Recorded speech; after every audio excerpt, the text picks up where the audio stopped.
Morning Philippines, hello world. So, check 7:40 ng umaga. And yeah, papasok pa lang tayo. Pasok pa lang naman tayo. Yeah. So I'm Oscar. This is Millennial Memo. Personal stories of a millennial government employee living here in the province of Nueva Ecija. So 7:40 again, 7:40.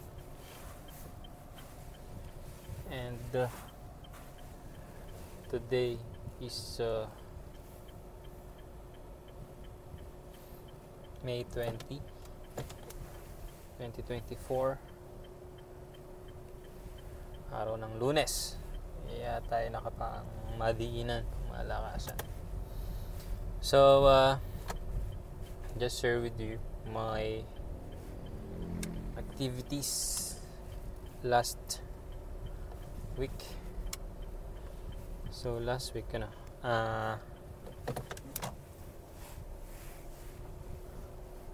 again, nagpa-exam ako sa Wesleyan University. BS Computer Engineering, OSH Occupational Safety and Health, from 6 p.m. to 7 p.m. yeah. So also nag-pass sila ng kanilang requirements sa Emerging Tech Lab. Yung kasing Emerging Tech nila, ang tinuturo ko is QGIS, or Quantum Geographical Information System, using the quantum application, or in short QGIS. So maganda naman ang kanilang mga output, especially mga talagang maganda igawa. Sila Aaron Lance aka Ivana, ginawa niya ay isang hazard map ng province of Bulacan, province of Bulacan yung ginawa niya. So aside from him, Ivana, maganda rin yung gawa Charles, province of Nueva Ecija. Si Kenneth yata pangalan niya, saan nagpasa siya ng ETIVAC, province of Cavite. So yeah, at meron din namang ang tawag dito, pastel colors na ginamit. Romblon yata ginamit. Si pangalan niya, nakakalimutan ko, babae gumawa okay naman yung mga gawa, may naka 100, may naka 95, may naka 90, may naka 85. So iba-iba sila ng map, iba-iba sila ng province, iba-iba sila ng categories. So meron akong minig sa kanila na tatlong categories, hazard map.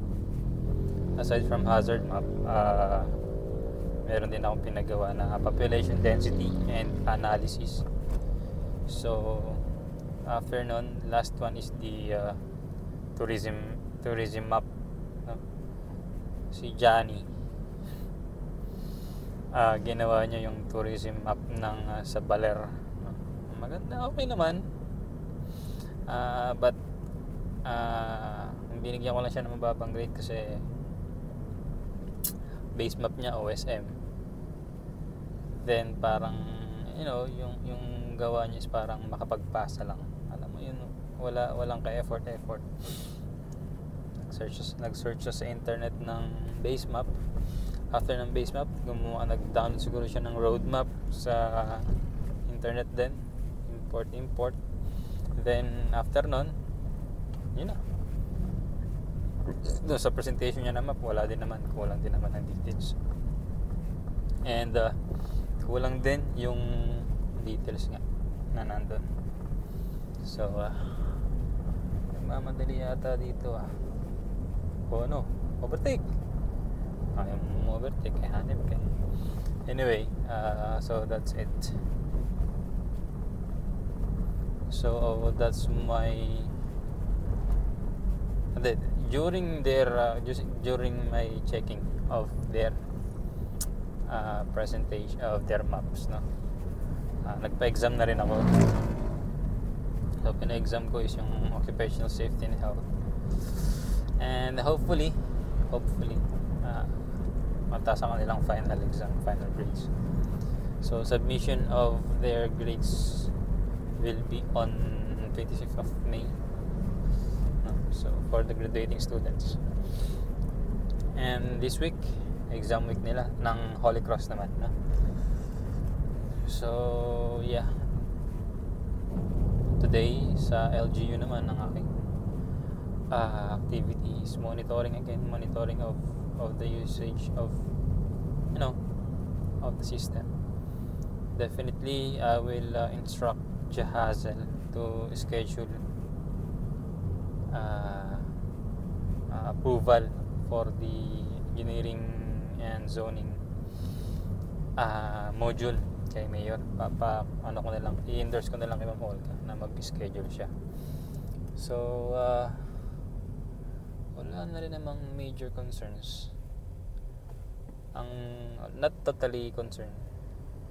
Ang gagawin na lang, ang pending na lang namin today is yung sa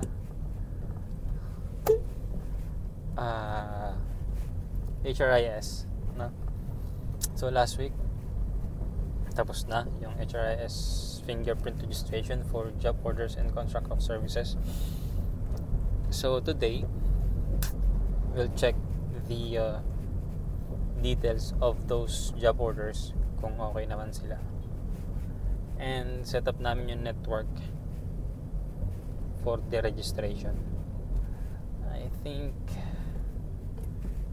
we will coordinate with Ma'am Dudley for the possible locations of job orders, fingerprint or biometric ID para may network na namin ng maaga. So yeah, I think that's our concern lang ngayon. Hindi pa rin naman ako nakapag-report kay Sir Bong and kay Mayor. And I think we don't have any more concerns with regards to the HRS. Usapin ko na lang yung mga bagets kung ano nangyayari sa kanila. Cash for work. So no more concerns, no more issues.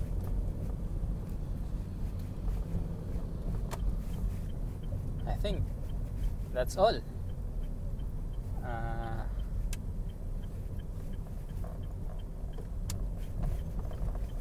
Yeah, wala naman ang major concerns. I think that's all for today.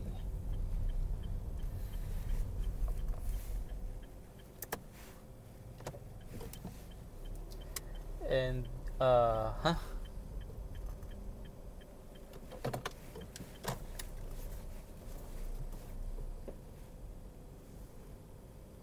just parking. Papark lang ako. So ngayon pala is nag-apply ng my team is submitting their applications for the civil service exam.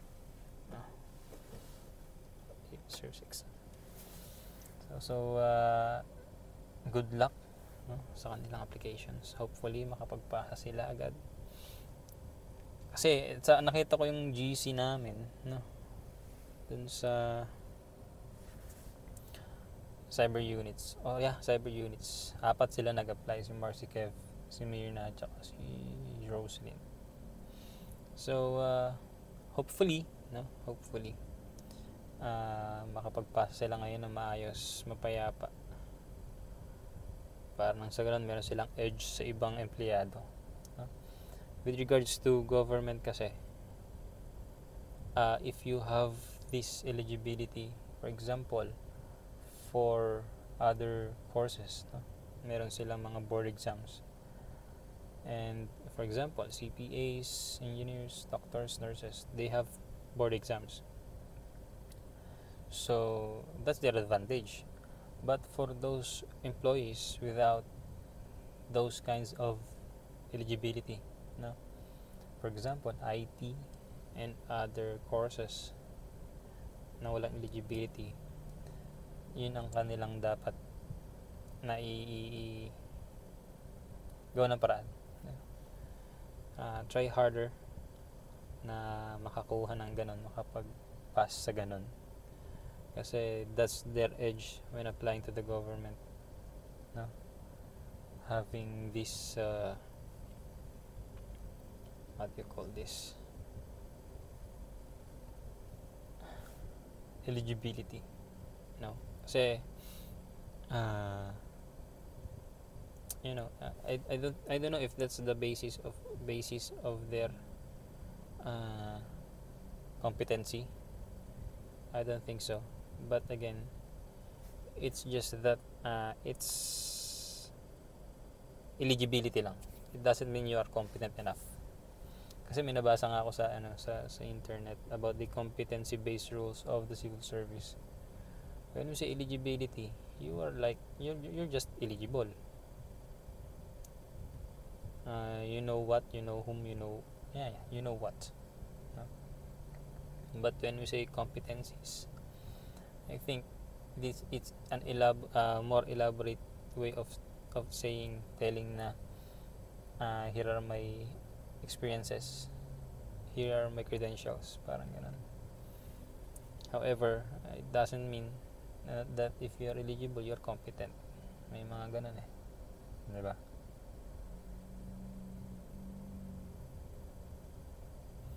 So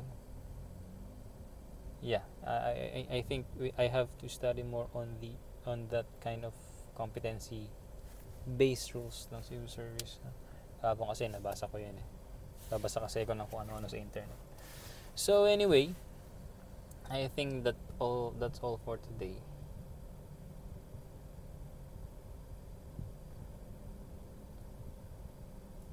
I think I have no more things to discuss.